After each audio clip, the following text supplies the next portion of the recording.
Telespectadores do programa Mundo Animal, é um grande prazer começar mais um programa Mundo Animal, aqui pela TV Mundi, no www.tvmundi.com.br. Se você tem uma crítica, uma sugestão de pauta, queira falar com a gente, mande um e-mail, mundianimal@tvmundi.com.br. Bom, hoje o assunto é sobre o dono. Nós vamos falar sobre a psicologia do dono, do proprietário do animal. E para falar sobre esse tema, nada mais, nada menos que a doutora Cláudia Castro Alves, psicóloga clínica, que inclusive faz atendimentos lá no meu consultório em relação ao dono do animal. Olá, Cláudia, tudo bom? Olá, Marcos, tudo bem? Tudo ótimo. Cláudia, conta pra gente o seguinte, o que acontece com o dono? Por que ele se apega tanto ao animal de estimação dele? Bem, o animal de estimação, na realidade, ele é assim, uma verdadeira escola de amor. É onde o amor acontece naturalmente, incondicionalmente. Então, hoje em dia, para as pessoas que estão com dificuldade de relacionamento, na realidade, elas acabam se humanizando muito mais quando se relaciona com o animal. E isso acaba projetando para as outras relações também, na maioria das vezes. Exceto as exceções, onde a gente aí entra com os nossos trabalhos, né? Até que ponto, doutora Cláudia, essa relação é saudável e até que ponto ela envolve algum tipo de transtorno ou patologia? É extremamente saudável, mas quando a pessoa tá com muita dificuldade de se relacionar com outro, com o ser humano, ela acaba projetando tudo no animal e aí pode se tornar uma patologia, é muito ruim. Na verdade, você ter um animal é extremamente saudável, é uma verdadeira escola. Ali você vai estar aprendendo, até para os homens, né? Tem muita essa coisa, a mulher sabe cuidar, o homem não sabe. E na realidade, quando se trata do animal, homem e mulher cuida muito bem, tanto quanto. Quer dizer, então aí mostra uma razão, a razão pela qual, na realidade, não existe essa que a mulher sabe cuidar melhor do que... Ela tem certos aspectos que ela faz melhor do que o homem, mas que, na realidade, ambos podem fazer e ambos devem desenvolver. Cai por terra, inclusive, a ideia de que a mãe cuida mais do filho do que o pai. Não, isso não é real. Não é real. Isso não é real. Ambos têm essa responsabilidade, esse compromisso e essa capacidade, né? E então a relação com o animal fica isso muito em evidência.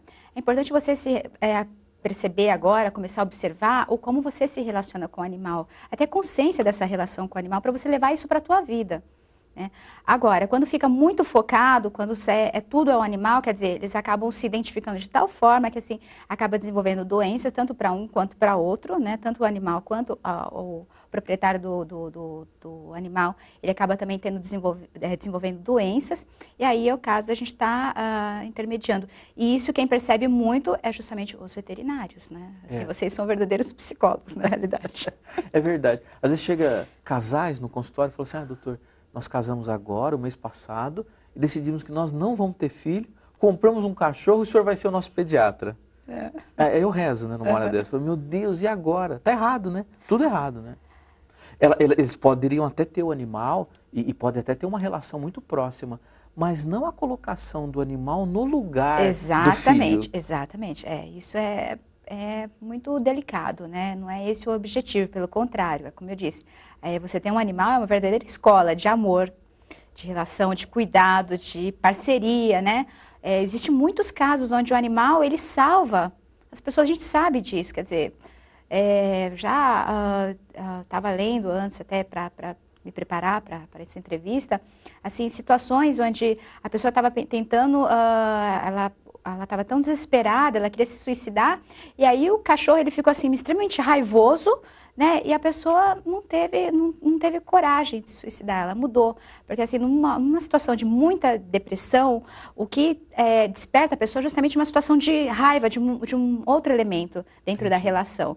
Então, quer dizer, eu achei isso fantástico, né? E existem muitos outros casos onde as crianças têm problema tem problemas de saúde, tem crises, e aí de repente o animal ele está sempre por perto, ele percebe, muitas vezes ele antecede a crise da criança, de crianças que têm problemas epiléticos, enfim, eles antecedem, já avisa que ela vai ter, porque ele sente, né? A relação assim, ela é tão fantástica que ele sente, e aí ele acaba servindo como um termômetro dessa situação toda, né?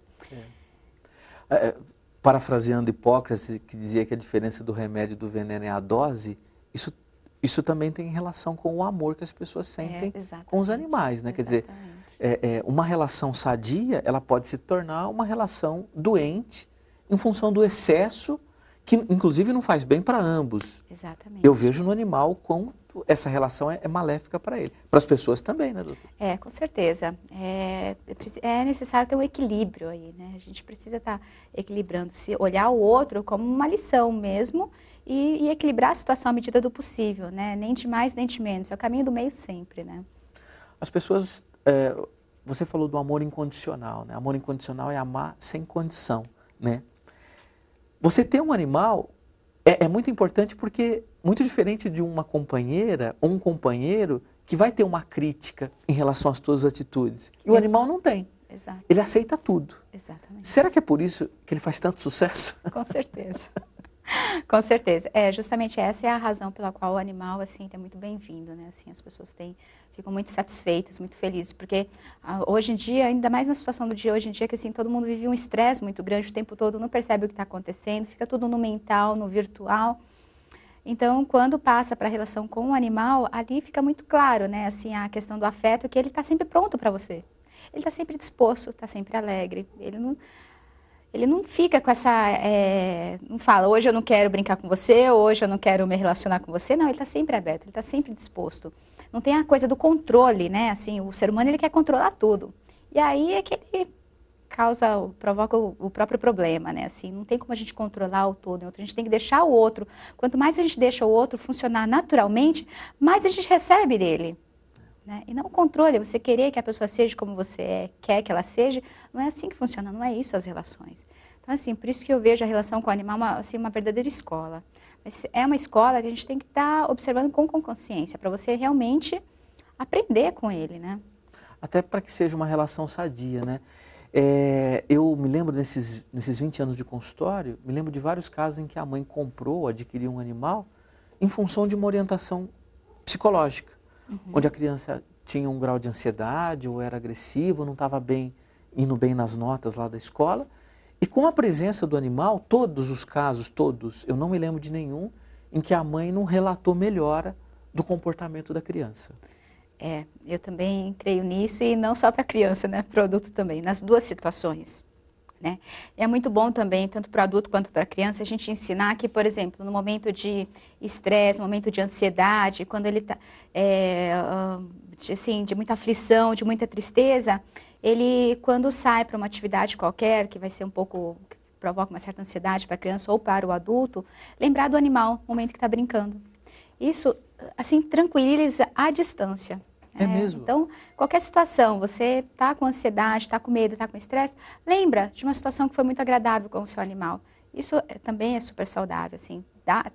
É simples, natural e traz um grande benefício. Então, no dia a dia, isso acontece tanto para a criança como para o adulto.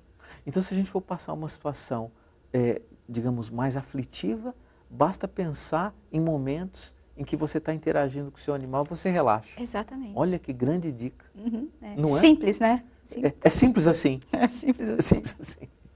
Telespectadores do programa Mundo Animal, muito interessante essa questão da psicologia do dono. Interessante e importante.